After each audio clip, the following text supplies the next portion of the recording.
So it's going to be something between a book and a bot. Prompting is not just a naive conversation. In advertising, I think that hallucination can be a good thing. However, when you do focus on the quality, you do see different outputs. I would say I have pretty radical views on that. We have a challenge right here, right now. In summary and in introduction, we were trying to stick to a certain format, and AI was doing a great job. Alexa Stage.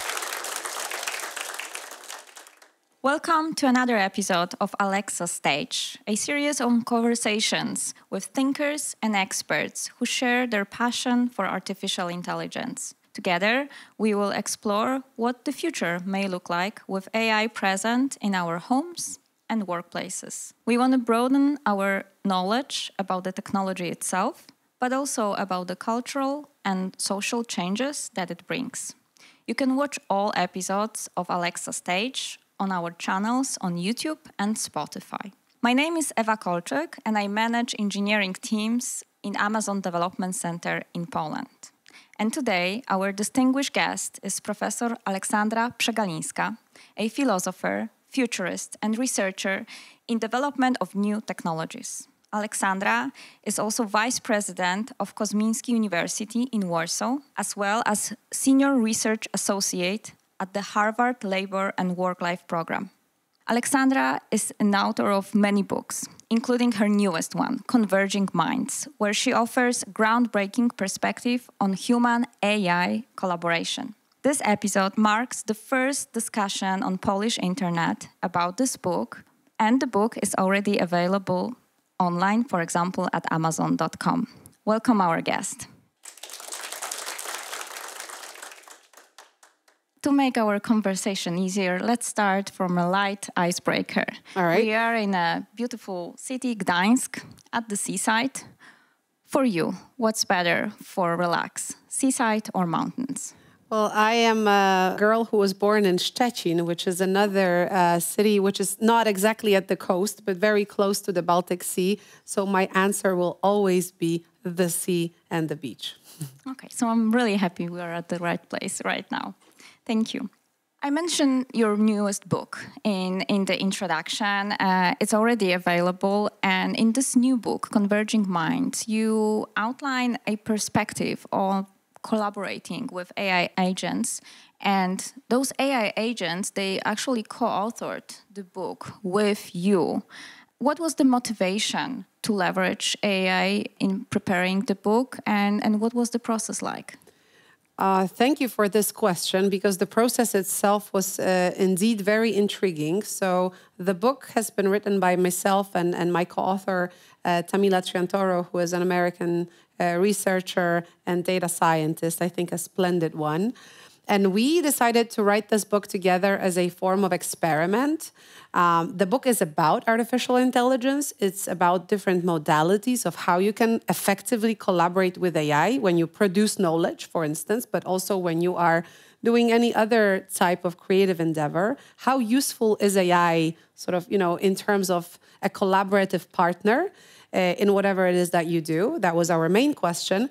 And thus, we sort of decided that the topic is also our method. And we not only want to write about AI, but also want to write together with AI. But you mentioned that we sort of co-authored the book with AI, which I think by itself is a very interesting question, or challenge, because we did ask ourselves whether AI co-authored really this book. And to some extent, it's true. What does it really mean? What does it mean today is one big thing. The other is whether this is what actually happened. And I have to tell you that what is closer to my thinking at this point is that AI was our helper or support in actually leveraging the quality of that book. But in terms of vision surrounding this book and our motivation, I think it was purely ours. It was, the human motivation behind it. And so, what we decided to do, and I think that was quite interesting, is first of all, we tried a very crude version of how to write with AI. Namely, we just decided to generate the book. We said, okay, let's see what happens. We have an idea. What is it that we would like to write about? Let's use some prompts and let's see what this purely generated content will look like. And it turned out to be extremely dull and extremely boring. You know, it was not an interesting process for us, but also the book itself sounded very generic. So instead, we changed the methodology and we decided to create for ourselves 4 assistants in 3 different language models. One of them is Claude, obviously by Anthropic. The other one is GPT. And the third one was first Bard and then Gemini, because that has switched. And we decided to build 4 agents in each and every of those language models. And those agents, or maybe rather assistants, because they were still embedded in the language model, they were not so much harvesting the online world, you know, so they were not full functional AI agents, rather so, I would say, assistants. And so they had specific roles. The first one was called Idea Generator, and it was helping us out essentially with the flow of the book, with the organization of the book, but also with titles and subtitles. And that one was, I think, pretty helpful. We used different prompts, also a big master prompt, right, which was the vision of the book and who we are also and why do we want to write it. And on top of that, some specific instructions that would embed the assistant in that particular role. So it had to be quite creative, but also well organized and stuff like that.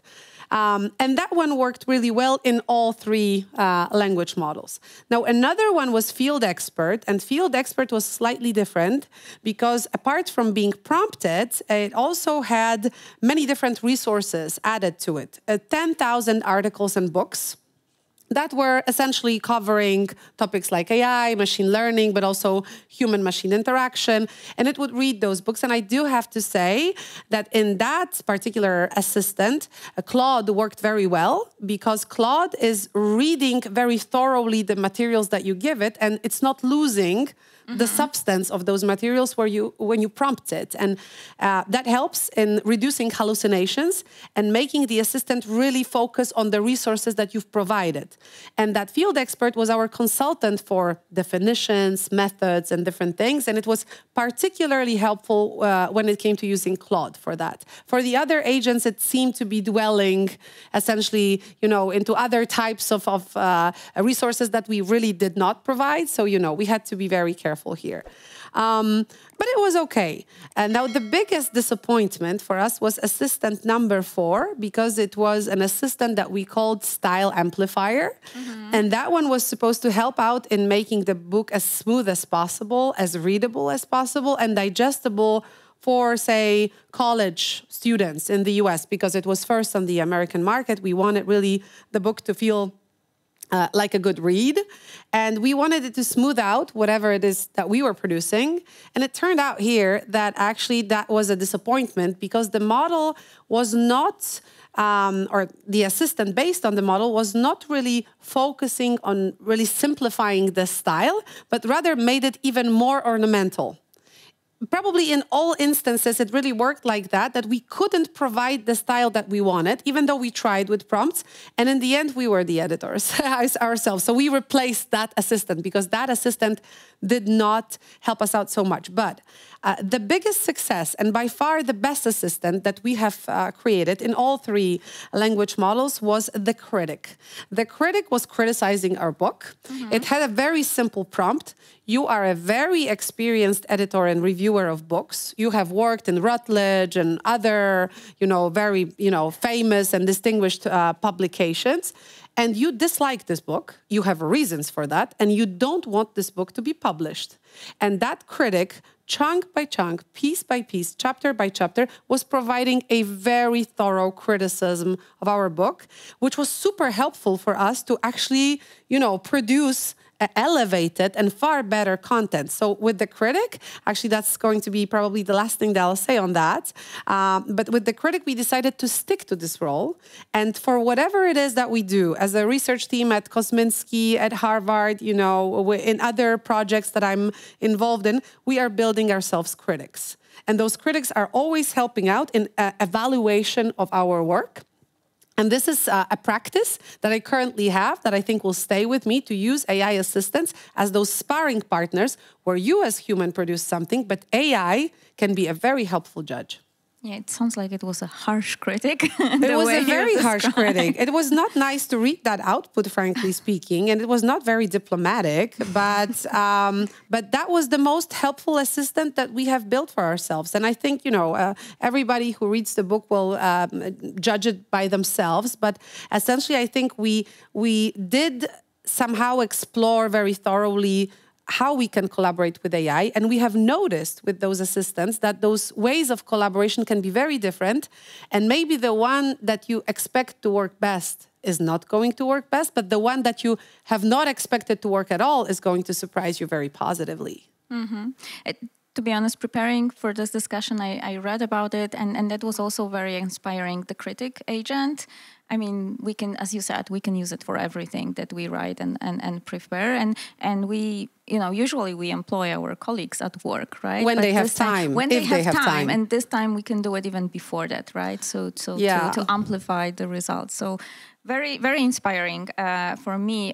But you mentioned the challenges, for example, with the style amplifier. Yes. Yeah. Again, not very surprising. This is also my experience that the output from LLM is very ornamental, and it seems like the longer it is, the better, which obviously is not always the case in the communication. But tell me, what were the other challenges? Anything else you experienced when collaborating with those AI agents? Well, there is to some extent that interesting situation where you think about generative AI as something that indeed is generative, and every now and then it is generic, right? And I think you have to really carefully control the output so that it doesn't loop. These agents have no sense of repetition, and very often they just build on top of what they said, and then they come back to it and they again develop an argument from something that was already covered. So regarding the flow and also argumentation line, and really thinking about the fact that in good books, what I expect is that if somebody sets a hypothesis or writes about something, about certain phenomenon, that they will unpeel layers and layers of argumentation that will go deeper in terms of our understanding of what it is that that person is writing about. And here with those assistants, even those that are, fed with knowledge and are very well prompted, they tend to sometimes stick to the surface level instead of going deeper. And they keep on repeating something instead of dwelling deeper. And this is what I, as an academic, obviously would much more prefer to happen, right? That deeper dwelling. So that was really the human thing that we had to do, which I think is great, that humans are far better at it today.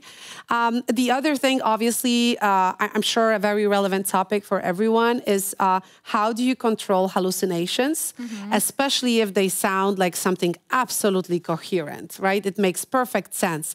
With this field expert, thankfully, as I said in Claude, it was really sticking to the materials provided, but we were very, very cautious because, it may sound like a book that really has been published. The author has a familiar surname, but when you dig deeper, it turns out, no, that person does not exist. And that book, that specific book, has never been published, right? So for that, you have to, I think, be very attentive. It was actually my next question. Did you trust the citations, the references? No. Or no. No, Okay. no. Actually, we double-checked everything. I think sort of, my experience of writing this specific book, but also then writing grant applications with AI. I feel that our human team is really now surrounded by different AI agents that are helping out, providing flowcharts, visualizations, sometimes helping with experiment design or just really with the content.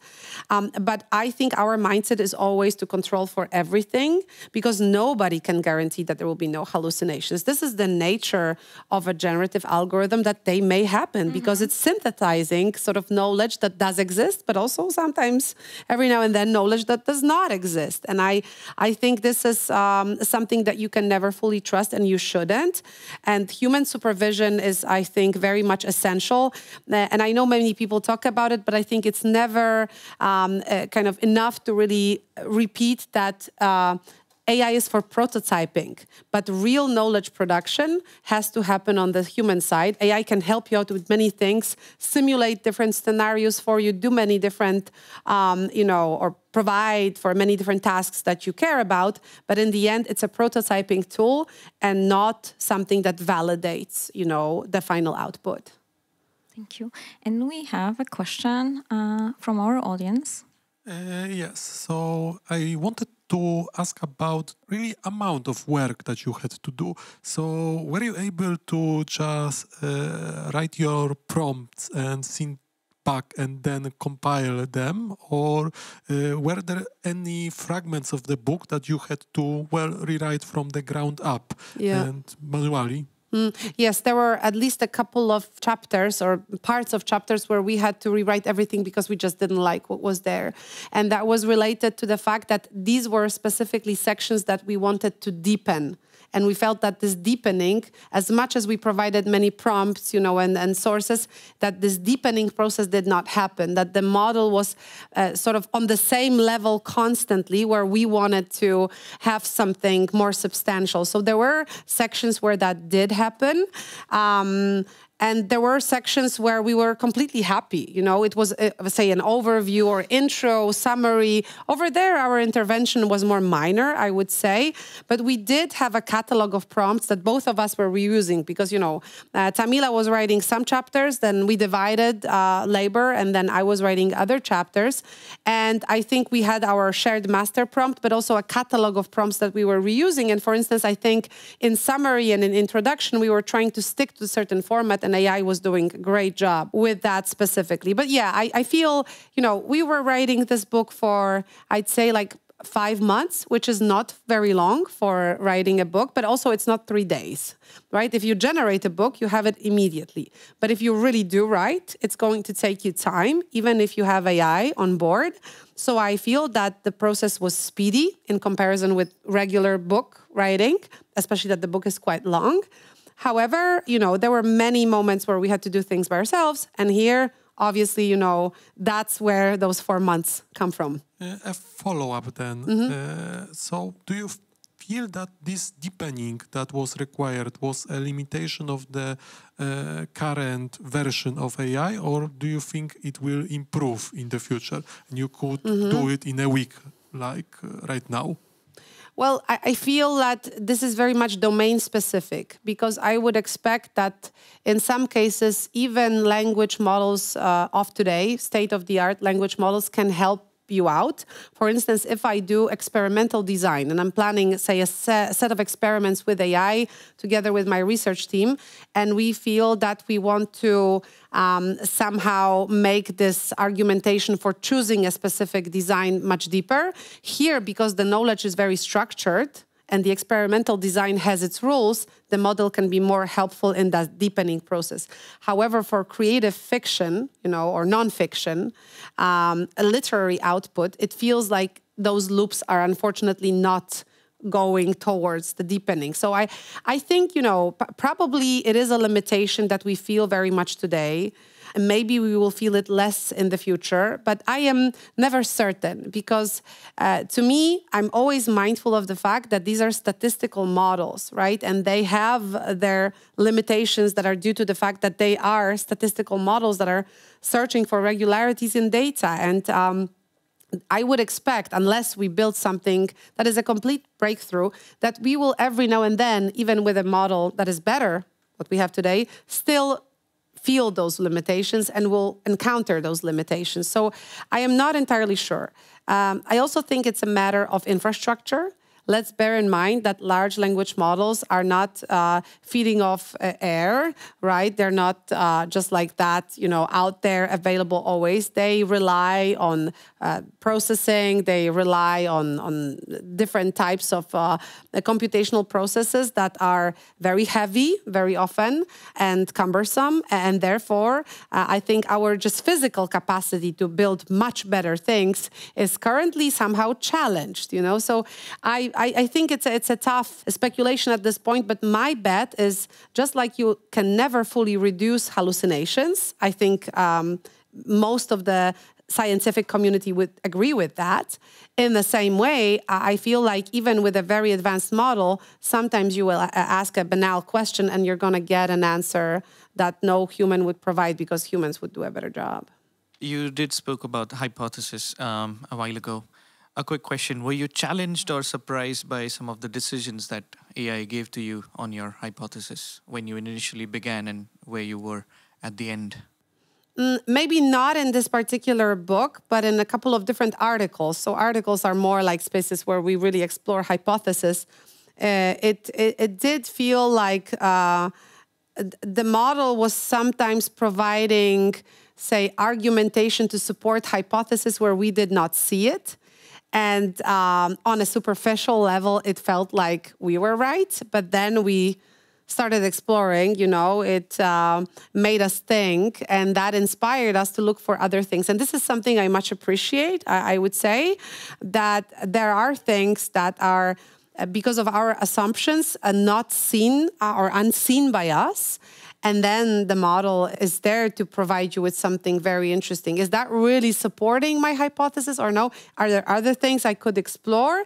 So it did feel like an amplification to that research team, and in our case, a couple of times already. Mm-hmm. And I think one more, yes? You also told that you have used different LLM models for different roles.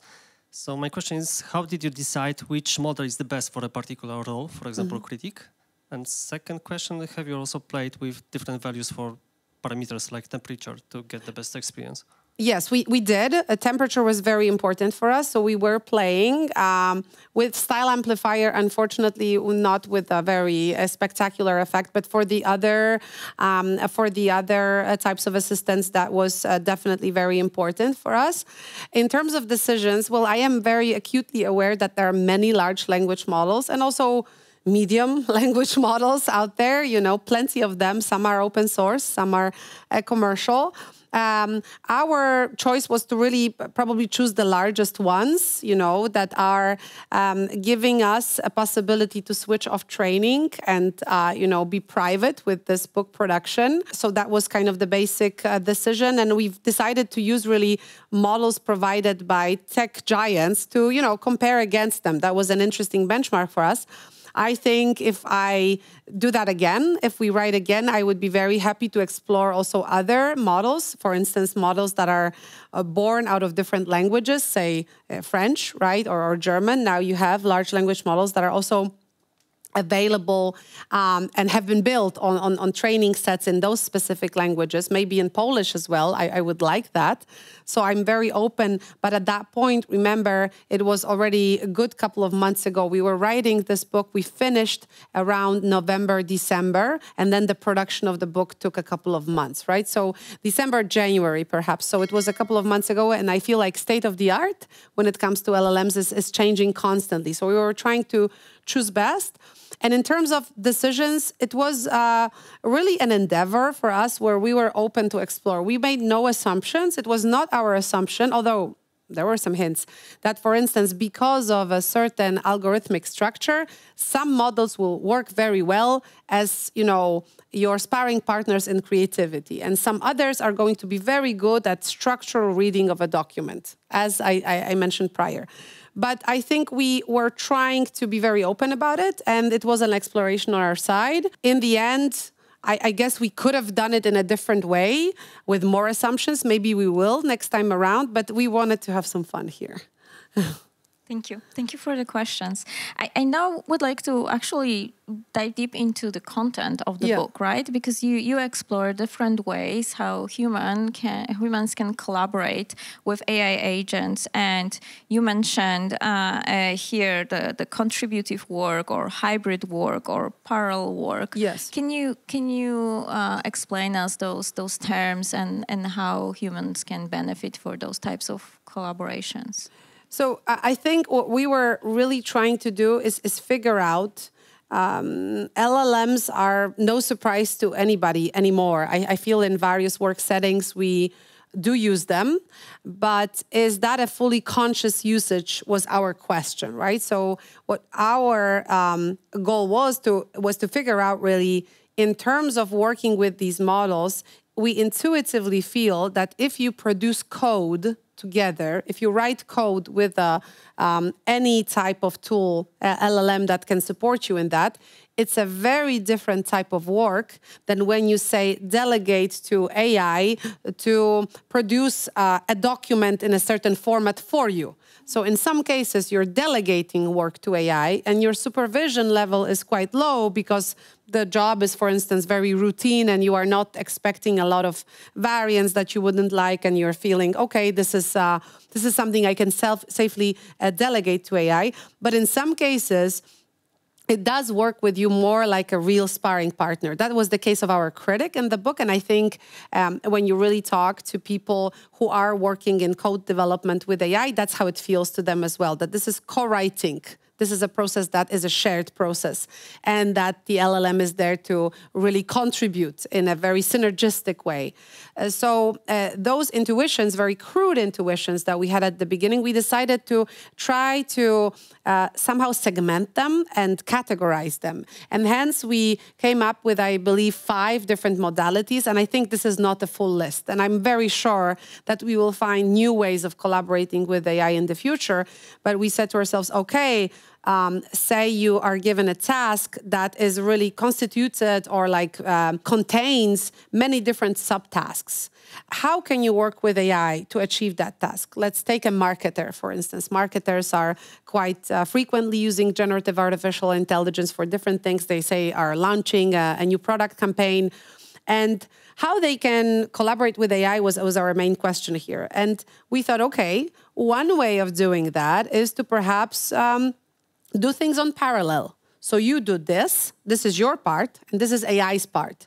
And at the end of the day, that's going to come together into one big task. But you've delegated work to AI. You are not intervening. It's just working on parallel on other things that are contributing to the final goal, right? And we said, okay, that is probably a very frequent way of working with AI. And in the case of our book, I think what felt closest to this form of collaboration was Style Amplifier, right? Because we were doing the job of producing the content and it was wasn't doing a good job, but was supposed to rewrite what we were doing, and we were not planning a big intervention. Turned out, we had to rewire that, but that was like our thinking, okay, there are many processes where you can delegate stuff to AI. Now, another thing is that when you are working on something, and I think it's very frequent, AI contributes to that, right? So, for instance, you're building a marketing persona or something similar, and you want AI to extract certain features or give you a format for that persona, present an early draft that you are working on, and we would call it a form of contributive work. In our case, I think that contribution was mainly done by the idea generator. That was that kind of helper, I would say, closest to what we had in mind. Then you can think about teamwork, where you are, for instance, embedding AI in a role that is not otherwise present in the team. So you are working together on something, let's say a group of social media specialists and marketers, or a group of, say, a team that is onboarding a new system to the organization. But there is one role that is missing, and you can create an assistant that's going to have that role. You say to it that it should imagine that it has that kind of CV, and then it's kind of providing things to the team itself, not even to the individual, but actually to the team, or as an assistant to the whole team. That's possible as well. So we thought, okay, teamwork is very interesting. Now, you can also mix these roles, and that would be a hybrid format. And I think this is something we will most often encounter in the future, that we are not going to just work with AI on parallel, but we will probably have many different types of collaborations. And finally, we said synergy was a very interesting, maybe ultimate form of collaboration with AI. This is a speculation, we don't know, but we can manage that and somehow maybe imagine also in the future. And so in our case, I think Critic was closest to that, because Critic was elevating the quality of our output. And so that was cognitive work. It was not just a delegation of tasks. It was something much more abundant and much richer to us. And that felt like a synergy with AI, where maybe it was not always doing its best job, but our evaluation after writing this book was that we would have never written such a good book, we thought, or not very humble maybe. But, you know, in our eyes, we would have never written something of this quality without the critic. So here that was this elevation. And we thought, okay, that has to have a different name, and maybe synergy is a good one. It sounds interesting. I think it goes more than the other types into this like creative part of AI functions. And it's an interesting change of perspective where usually we challenge those AI agents to produce something. And in this case, the AI agent challenged you, right? It did, To improve on what was the input. So it's a... Yeah, but I will say this, Eva, because I think this is also interesting. We did try an option where AI generates and we improve. That was our very initial attempt, was actually we were thinking, okay, let's give this to the model and then let's heavily rewrite the output, but like, let's just leave whatever it is, just let's make it better. And that completely failed. Maybe it is a hint also that in some cases you can have a process exactly like that. AI does something, human supervises and improves, great. But I think this will not work for all types of processes. So we inverted this whole thing instead. And what we did, we said to ourselves, we are the creators. We are going to provide the early draft. And we're going to have all those secretaries or like assistants that are going to help out in, you know, putting it together as a real book. And I think in our case, that has worked very well. And also we were not bored. Right? Because otherwise, what can you do? You can sit, right, and do nothing and just wait for the AI to generate something. And maybe that would have worked if the draft produced was promising, but it was not. And I think the fact that we inverted it ultimately was more fun for us humans. That's important too. And it's turned out to, I think, work better in our case. You also introduce in the book the concept of human unicorn. Yeah. Can you explain it? Can you tell us what it is? Yes. I think many of us are already human unicorns. Maybe we don't know it about ourselves, but it's a concept. I think it's not only ours. It's a concept that has been explored for this past year or so, ever since generative AI reached the stage where it became a sort of a mass audience type of product where many people started to use it. When you look carefully, and if you do work with AI on a daily basis and you are surrounded by various, you know, multi-agent environments, AI assistants, you are a human unicorn because you are on your own, maybe with what you do, but you have that assistance of artificial intelligence, and that makes you a team in a way. In our case, actually, this concept has been built not on the example of our own book, although it felt like it a bit, but more so on the concept of a project that we are both involved in as scientific advisors, and that's Campus AI. That's a project of a platform to learn about generative artificial intelligence, and we happen to both know the founder quite well, and we have been witnessing the inception of that project, where for 2 or 3 months, he has been working just by himself on building a startup that would become, a functional platform for learning about artificial intelligence and building with AI. And he just had 20, 30 different AI assistants. One was advising on the strategy of growth. The other one was advising on hiring and recruitment processes. Yet another one on something else. So at this very inception phase, in his case, he was just, there with those assistants working together. They would provide content. And obviously, there was a time at some point where he had to confront that with real people. And now a human team is managing Campus AI, and it's quite a big team already at this point. But what was interesting for us, that it was that at this very early phase, human, in collaboration with AI, was able to work just on his own, right? And that you essentially can think of a human as a whole team when it's amplified by artificial intelligence. So that was our concept of a unicorn, and we are trying to provide a case study of how from a project that is just inspired by AI and is being done with AI, you can grow a whole functioning company that is going to do a very good job on the market, obviously then powered by humans. in context of this human unicorn, are there any skills we should be focusing on as humans that would really set us forward, give us this advantage of being able to collaborate and amplify our results by working with AI agents? Well, one thing that comes to mind where I think we will all agree is obviously prompting. Prompting is not just a naive conversation. It can be. If you don't care all that much, you can just talk to AI, throw whatever questions at AI and not mind, what the quality of response will be. But if you are really eager to get the results that you want from artificial intelligence, I think your craftsmanship around prompting has to be much more of a cautious process. And I think that's one thing, right? That you can prompt just like that, but you can also prompt in a more advanced way. Catalog your prompts, do structures and hierarchies around those prompts. You can set up different agents that are going to talk to one another and prompt all of them, right? And then separately. So there are many things, many magical tricks that you can do with prompting. And I think that is a skill number one that has to be taught quite early, that this is not just a conversation. And we see more and more of that. I think people who work with models that generate images are more aware of that. Funnily enough, because if you generate images and you want certain composition, you have to be almost formal at the level of how you prompt the model. You have to be very precise that you want this in the front, this in the back, these are the shades that you want, these are the colors, and this is generally the structure. So here that resembles programming a bit more. However, when you talk to an LLM like Claude or ChatGPT, what happens is that you throw whatever question, you get an answer.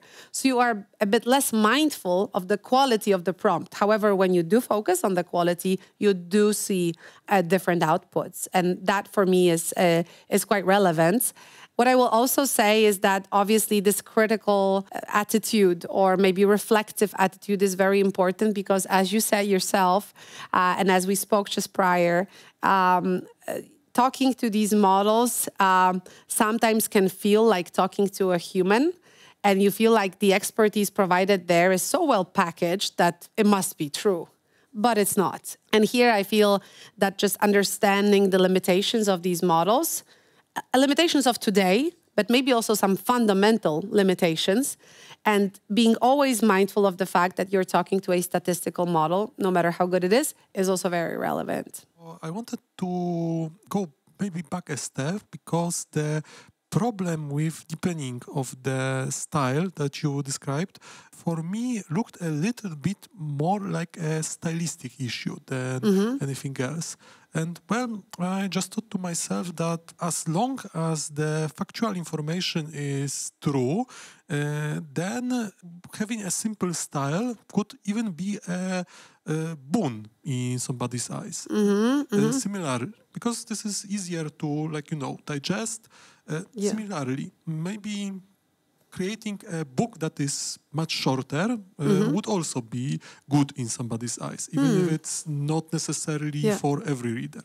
So I was thinking to myself, in context of a book, if you are operating on a scale of creating a book a month, let's say, it seems pretty easy to create like 20 versions of the same book. Indeed. Yes, and if we are talking about ebooks, it is also very easy to publish all of them because it doesn't require any, actual printing. So, did you explore in your book at any point generating like 3 versions? That's for an awesome 3 question. different readers? And if so, did you also explore that in other areas? That's a splendid question, and thank you for that. Actually, I think it did cross our minds. I'm not sure if our publisher was ready for that. I feel like, we all have to catch up. We do have some catching up to do, but it's an awesome idea, and to some extent, we are going to explore it, and I'll tell you when.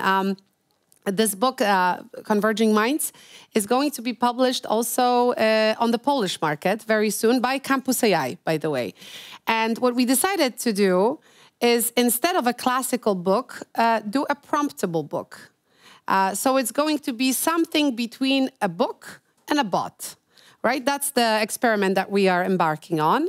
So we will have the same book, but you'll be able to talk to this book. And if you want this book to produce a summary of itself, or if you want certain sentences to be rewritten in a form that is simpler, for instance, or easier for you, or if you want to create a rap version of this book, we will have a RAG and we will have a bot that will enable that for you. And I think what you said is absolutely spot on, because I think it is a future. So I understand that there will be many people who will still appreciate a very classical format of the book. But when I, for instance, talk to my students at Kosminski and I assign work for them, I tell them to read this and that, they tell me, okay, I will talk to this document. This is what they do. They prompt this document and they talk to it. They survey the document using a large language model. And I'm not going to oppose that because that's their practice and that's their experience. Instead, what I actually did was when I saw that this is how they work with my materials, I have an avatar, a digital version of me. And I said, okay, so what I'm going to do, because the avatar is connected to an LLM, I'm going to put all my slides and presentations and just talk to this avatar about the materials if you want to prepare for the exam, right? If you want to talk to it in Czech or in Ukrainian or in French or in German, whatever your language is, just talk to it. And obviously the avatar can speak in all different languages to you. So if you want to query the content of our classes to prepare for the examination session, you can do it, right? In whatever way you want. And I think this is maybe not exactly what you asked about, but it's very close to it, right? That you can actually treat a book as a resource that you to some extent can alter using LLM according to your choosing, your preferences, and it can be a hyper-personalized product in the end. So I feel that this is a very interesting pathway forward. Yeah, I was thinking about one-time generation, but your approach is much braver. But I also wanted to ask, did you explore this idea in business? Because, your example with academic materials is also very good, but it is pretty similar. But for example, in advertising, did you encounter anybody generating more than one set of advertising materials? You know what? I have heard about such attempts. What I did see, for instance, and this is also quite brave, taking into account that, these models sometimes tend to go astray and hallucinate a bit. It is a limitation. We will post it as a limitation to our book bot, or however we want to call it. But in advertising, I think that hallucination can be a good thing. So whereas in, say, legal documents, if the model hallucinates, that's a problem. But in advertising, this can be a benefit even, that it, comes up with different ideas. And obviously, if it's factually not true, it's an issue. But in advertising, kind of, very often we don't really refer to facts, but rather certain intuitions or emotions about how someone should feel about a certain product. So I have heard of cases like that. What I did encounter recently, and it was interesting for me, was that I believe American health insurance companies, they obviously require you as a client to sign many different documents. And people sign these documents, sometimes are unaware of what they're signing. They don't feel like reading it. They're a bit bored or whatever. It never happens. They sign, but then they're unhappy that they signed something that they don't understand. So this provider decided to set up an LLM, a bot based on LLM that you could ask about simplifying that contract that they were signing. Not really simplifying, but just putting it in other words. And it was very similar to what we did, but it's a business solution here in this particular case, where you are easing somehow the process of going through a material thanks to LLM. So I think we will see approaches like that. I would say advertising is a very natural space where you can do that. I would say customer care is yet another one where you say someone from Generation Z talks to a model and has a completely different style of conversation, uses many emoticons and is being extremely ironic. You can have a bot kind of talk back in the same way. And you can have, say, someone who is from a different generation and is very much happy when the conversation is serious, and you have a bot that is adjusted to that style. So I'm quite sure that we will see more of such approaches using LLMs. Okay, I want to talk about a topic that is very much at the heart also of artificial intelligence, and this is deepfakes. So we know that the deepfake technology is already so advanced that the simulations are super convincing, and we can use platforms, for example, like HeyGen, to generate a very convincing videos. So maybe let's start with how does this technology work and how come it's so advanced that it's hard to distinguish from the real videos? Well, I think we've been seeing unprecedented rise of deepfakes, indeed. That goes hand in hand with all the revelations in generative AI, because obviously in order to produce deepfakes, you need generative AI networks. And as they are advancing also for all the good purposes that can come, or that we see for them, one of the ways in which they can be conveniently used is, to simulate a rendering of a real person, right? So you have, I believe the discriminator and the validator, right? Two parts in that network, and it's just always struggling to create a better version of whatever it's supposed to render and compares that against the original. And, with the capacities of today, what it can strive for, it can be really quite perfect, right? It can be really convincing. And I think it is true, and I do remember discussions last year, 2023. To me, those discussions were extremely futuristic about artificial intelligence. I often had that feeling, I don't know if you did too, that because of the fact that AI is on the rise, many people are jumping forward to some questions about conscious artificial intelligence, uncontrollable AI, malicious AI, and whatnot. And they are somehow forgetting that we have a challenge right here, right now, that is by no means related to conscious, acutely hating us artificial intelligence, but is instead just a state-of-the-art algorithm that can create so much chaos, generate so much chaos, distort public debate, and become a very effective tool of misinformation. I am actually on the supervisory board of one of the banks, and the discussion about voice cloning over there is extremely vivid. They are very scared for their customers because the capacity not only to render a video with image of someone, but also clone their voice is ginormous today. And that can be a very, very problematic thing. So I feel that we sort of did not focus enough on the topic. That is a true challenge. And this is a topic, and the challenge itself is something that we very much see. I am going to just bring a couple of examples that I think are very big. One is the clone of voice of President Biden that was persuading people not to vote in the pre-elections. And I feel that this was just one example. Another one was Prime Minister of Italy, whose deepfake was embedded in a pornographic movie, where her reaction was very fast. And she said that regardless of general European act in Italy, that is something that's going to be punished, right? If you embed someone in a pornographic movie and essentially really distort their public image to a large extent, that's going to be very much punishable. And I have to say I agree. And because it's not a joke, particularly when it comes to this type of content.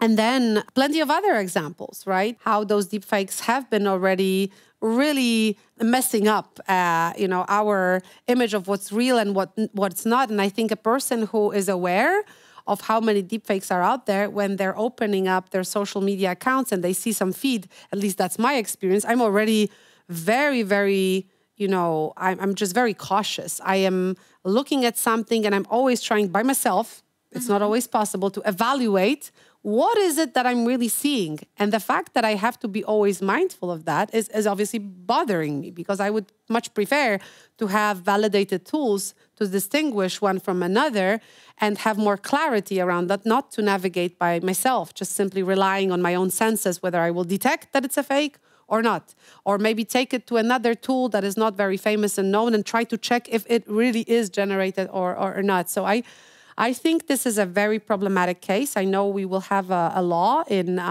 Europe next year, right? The AI Act that is trying to enforce, and in that respect, I think it's a good piece of legislation. Enforce more transparency. If something is generated with AI, please label. And I feel this is a very good move. And if you don't label, there may be some consequences for you.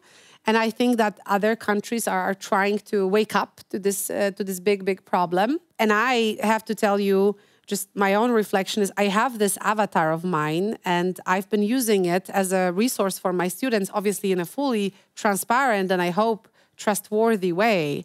And I've been telling my students, listen, this is just an avatar with many limitations, but maybe as an educational resource can be helpful. But I do think that this avatar can also be misused. There are many images of me, and I feel like someone can also, if I give an example that creating an avatar is possible, that can backfire against me too. So we are in a very vulnerable moment with deepfakes. I feel like people, and I'm talking not about our bubble of people who are highly interested in artificial intelligence and hence more aware, but I'm talking about general audience that still is much less aware of what's possible with artificial intelligence, how good it is. You mentioned HeyGen. HeyGen can now give you an avatar that can move around, not just stand stably and say things in an artificial way, but actually, you can shoot a selfie, or a short movie from this angle, and it's going to produce an avatar that will be behaving just like you, talking in whatever language you want, but in that angle, and it's going to look undistinguishable from humans. And I think we are not fully ready for how advanced this technology is. And unfortunately, there is too little conversation about it that would make us aware. This awareness should start at primary school, to my understanding, right? Because everybody is vulnerable to that. Do you have any suggestions? Do you know of any ideas what else we can do to protect ourselves and society from both, right? The misinformation and confusion caused by the deepfakes, but also from the effect that you mentioned, right? That we lose trust in any sort of content that we encounter online. Well, I think, the easiest thing to say is education. Just educate yourself and become aware. But like the side effect of that is that you are then always cautious, like me, that you don't believe anything, which is not a cool state of mind, to be honest. And I would say I have pretty radical views on that, but I can, I guess, share some of them. I feel like, this is a new phase of digital transformation with artificial intelligence. We had a previous phase, which was mostly focused on social media. And with social media, I think there came quite good things, but also very challenging things that we regulated at a very late stage, where problems were already very clear and they were widespread. And what I never fully understood is how is it possible that we have no embedded, easy-to-use fact-checking tools on social media sites. I understand that it's a highly technical and complex problem, but if you have resources, maybe that's a problem that you should be addressing. And if you don't want to address it as a company, maybe there should be a regulatory framework that will help you in addressing this problem or make you address this problem. So I actually do not understand why, if I want to say on Twitter, check whether an account that is writing to me is a bot or not, then I have to copy the name of that account and take it elsewhere to Botometer or something and check whether that's likely a bot or not. Why don't I have that Botometer right there, in the application itself? Why don't I have similar things in other spaces? I understand that this is likelihood and we are here measuring probability, but it's more than nothing, to have that possibility. If I can like things, dislike things, make fun of things and comment on things, why can't I do this particular thing? And, we've had discussions about misinformation, prior presidential elections in the US in 2016. There were such a big problems, Cambridge Analytica, what's not. And then people were talking so much about fact-checking, but it was never implemented. And we are here, 2024, with deepfakes on the level of a complete simulation where, distinction can be very hard. And I feel that because we have not done much prior, we are not prepared. And what I would say, and we're going to talk probably about social media of the future, but what I would try and do is not just voluntary labeling, but really give people tools that are easy to use, that are just as nice and easy to use as alike. And maybe if that happens, that can help. We need to have a will. There has to be will, yes. When there's a will, there's a way. Yes. Let's hope there will be the will. Yeah. But to, show both sides, right? What in your mind are actually the good ways to use those deepfakes, right? Yeah. You mentioned your own avatar Yes. that could make it easier for your students to gain the knowledge, to learn. Anything else comes to your mind? Well, I think there's plenty. There's plenty to do. And for so many interesting sectors, I'm thinking about sectors that operate with images, say architecture. As I said prior, AI is a great prototyping tool. If you can prototype so many possible versions of a renovation of this building, and you are just using, a digital twin or a deep fake, in fact, of that building, and you're trying to enhance it here and there and look at possible options, and you produce, like you said yourself, hundreds of versions of that, and then you select what you think works best, that's going to be super helpful. In educational setup, it's not just my avatar. I'm thinking about all kinds of different simulations that we could use for training purposes, medical training. You can have a deep fake of lungs or liver that's going to be very accurate, and extremely detailed. And then you can try to work with that for training purposes. So I feel, the name deep fake in itself is quite unfortunate. It's a name that does not resonate well. And maybe that's good because we are more alerted or cautious. But I would also say that AI-generated images are not just deepfakes, right? They're more than that. They can be used in many effective ways, as I said, as prototyping tools. There are plenty of cool things that you can do with them. I can give you one example because, for instance, in Campus AI, there are a couple of different avatars of educators. One is of me, and another professor, Dariusz Jemielniak, my colleague, and a couple of other real people, but there are also synthetic characters. And obviously it's said up front that these are synthetic characters, but they emerged out of, images of many people that we were playing with to generate a character that perhaps would be a nice instructor. And without deepfakes, that would never happen. You would never have a synthetic character that you can bring to life somehow and make it a companion of someone's educational journey. So I feel like there are plenty of good things that we can do with these technologies. I would like to see more good things. I don't also mind, I don't know what's your take on that, but I really don't mind satire that's done with deepfakes. I actually have quite a lot of fun every now and then when I see satire that's done with AI, as long as it's done in a transparent way and we know it's a satire. It can be super funny and a form of commentary to the reality. We should not prohibit that or ban it. We just have to be quite open about what is it. Because otherwise, if somebody really thinks that this president or public figure really did that, then that's going to be a distortion. But if it's a form of mocking, then why not? Really, that's just a thing that we've always done. I would say satire, and that's a new form. Yeah, so it's always good to look right at both sides, right? What can we gain, but also what do we risk with the technology? And I know there is one more question from the audience. You did highlight about the regulatory laws that will be implemented probably in a year or two.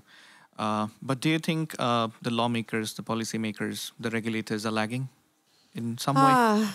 Who is not lagging when it comes to pace of developments in generative artificial intelligence? I think when you bear in mind that this regulatory framework has been built 3 years prior to LLM revolution, to the generative revolution, and they were taking it slow, thinking about how to regulate AI at their own pace, and then boom, something like this happens. They were almost ready with that regulation, and then just reality surprised them completely and just made them convert the whole document that they've been meticulously creating into something very new and very different. So then I feel like since they done it in a year, that shows that they felt the need to accelerate like technology did. But I think it's inevitable. It's inevitable that tech is going to be moving faster than the legislation. The question is whether legislation, even if it comes delayed, is future-proof. That, to me, is the question. Because if you can build a piece of legislation that is going to be spot on today and spot on tomorrow, it's worth the wait sometimes. But that wait cannot be very, very long, on the other hand. So it feels like yes, but we will see. I think that with AI Act, this is a very interesting thing. I am afraid of it a bit. I am afraid whether we will understand what the legislators want from us exactly as people who are in this AI space. Are we doing everything right? Are we not overburdened with bureaucratic processes? Are we going to be fine? I really don't know. I hope so. I hope that it will be clear enough for us to know what is it that we need to do. But it's a very big piece of legislation. Reminds me of GDPR. And I feel like next year is going to be very telling.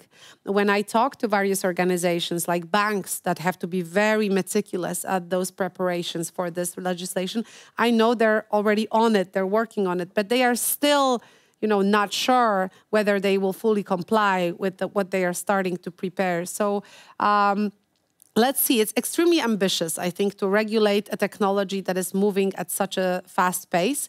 But on the other hand, if you just say, leave it be, it's not a solution either to me. Like, leave it and make it just develop however it wants to be developed, technology, right? That is techno-deterministic idea where you just don't stand in the way of technology. I don't feel that this is an approach that I'm fine with, I'm completely okay with. I would rather say, let's try to find a way to reconcile our rules with this technology, because this technology is questioning how we did things. Even, the creation of our book, I was thinking about it. So this book is okay today. It's completely legal to publish such a book. We were also extremely transparent with the prompts and everything that we did.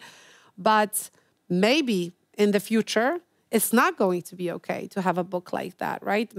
I really don't know. We are in a very blurry moment. So next year with the implementation of this regulation will show us to what extent it has been a good move. But I am quite aware that it has been an awaited move by many stakeholders. So let's see what happens. Mm-hmm. And one more question? Critical of the AI Act, maybe. Something like that. So if I correctly understood, you are for this AI Act. I'm not in favor fully in terms of how it's written. I am in favor with the spirit of it in the sense that I also would like to distinguish between deepfake and non-deepfake, and I would like maybe more careful processes sometimes around AI, but I am equally interested and scared of what's to come. Let's put it this way. Okay. But also I heard voices that said that because of this AI Act, the progress in Europe will be put on hold. Mm-hmm. And the European companies will be less competitive, especially in comparison to US one. Yes, yeah. So what do you think about it? Well, I think it's quite a valid point that has been made by some people. But here we are operating in the realm of full uncertainty because we really don't know. You could say, on one hand, yes, it feels like maybe some of the producers of technology are not going to give our best solutions here to Europe because Europe is too stifling when it comes to regulations. And that is a fair point. We'll see whether that happens. I am quite mindful of the fact that Sam Altman, when he first heard about this draft, he said that ChatGPT will not be in Europe. It will not be available at all, right? But then he withdrew. He had a change of heart.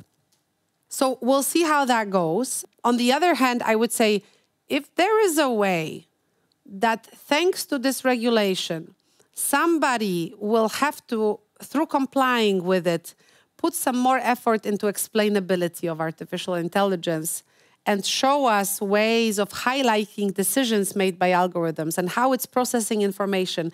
And we will be closer to understanding, one piece closer to understanding how that's done.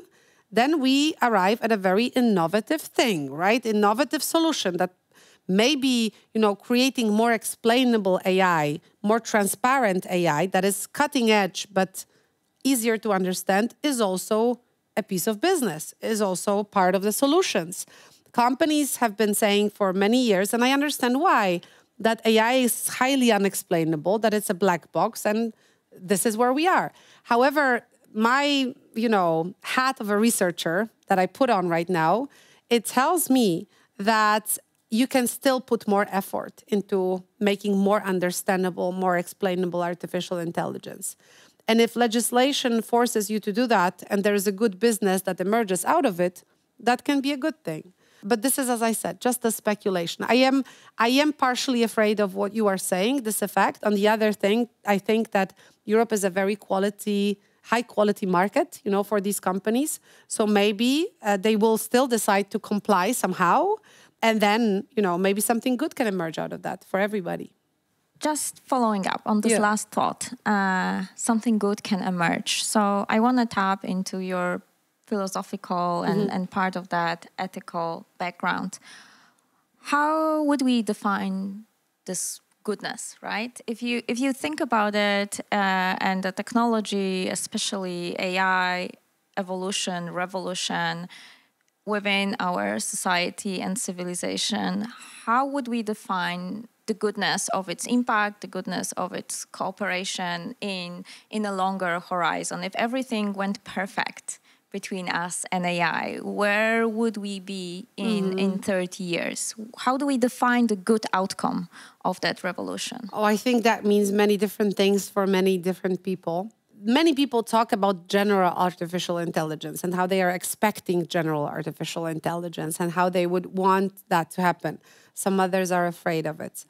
I, frankly speaking, do not understand that strive fully because I would like to relate that strive with immediate benefit for humans. So for me, the lens through which I look at the development of artificial intelligence is mostly about how humans benefited from this technology. And if I don't see it, if I'm just feeling that I'm in a zone where someone just wants to bring technology to a certain level just to check how it feels or how it is, or how far it went, whether it trespassed, some new thresholds and that's it for itself.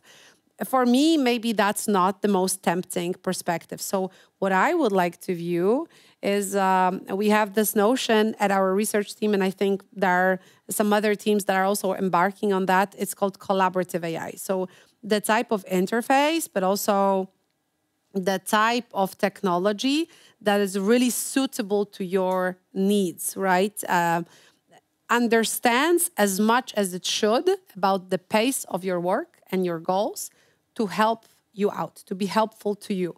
And maybe it does pass some of the limitations that we see today, but it's ultimately helpful in getting rid of the routines, and maybe delegating some of the things that were always cumbersome to us. And it's also helpful cognitively. So it can help us out in research and figuring out new therapies, new drugs.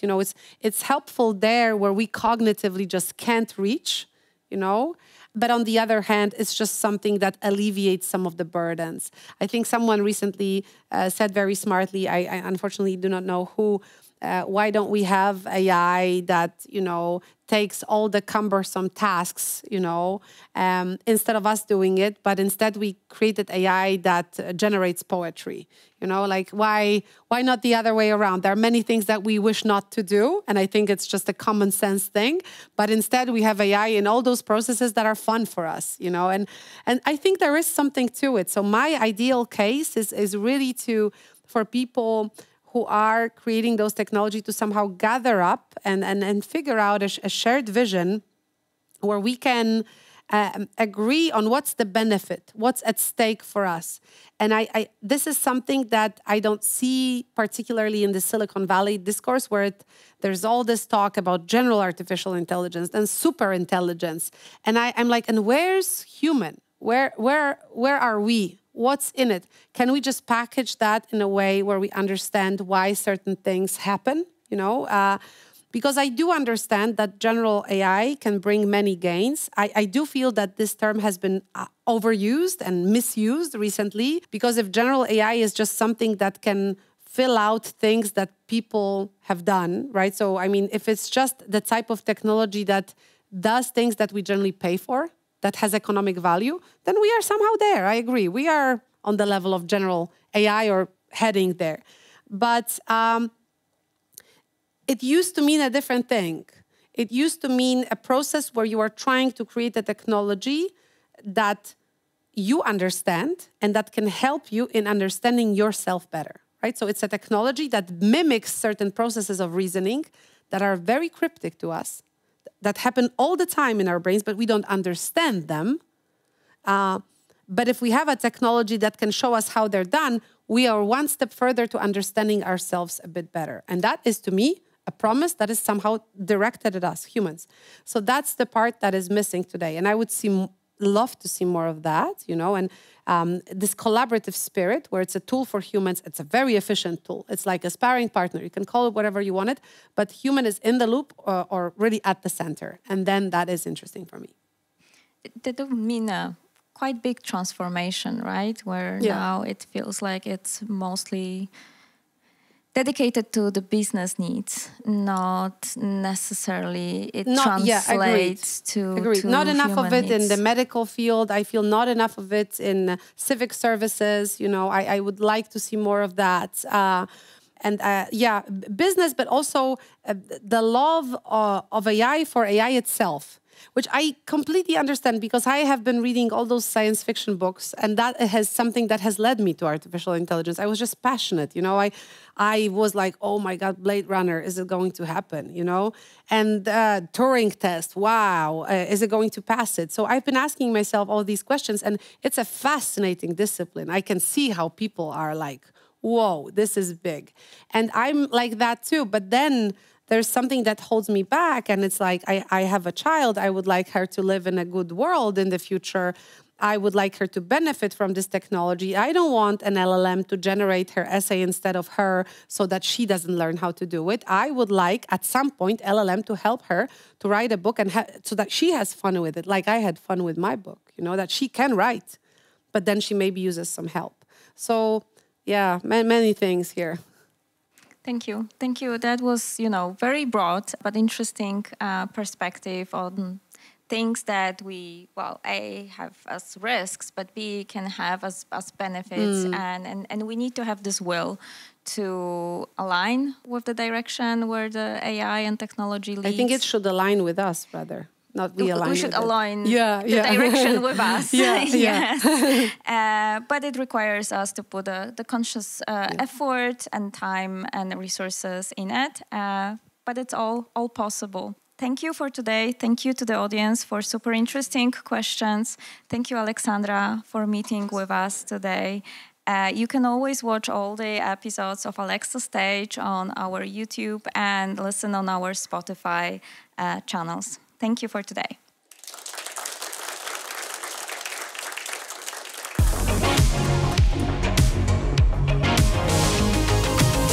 Alexa Stage.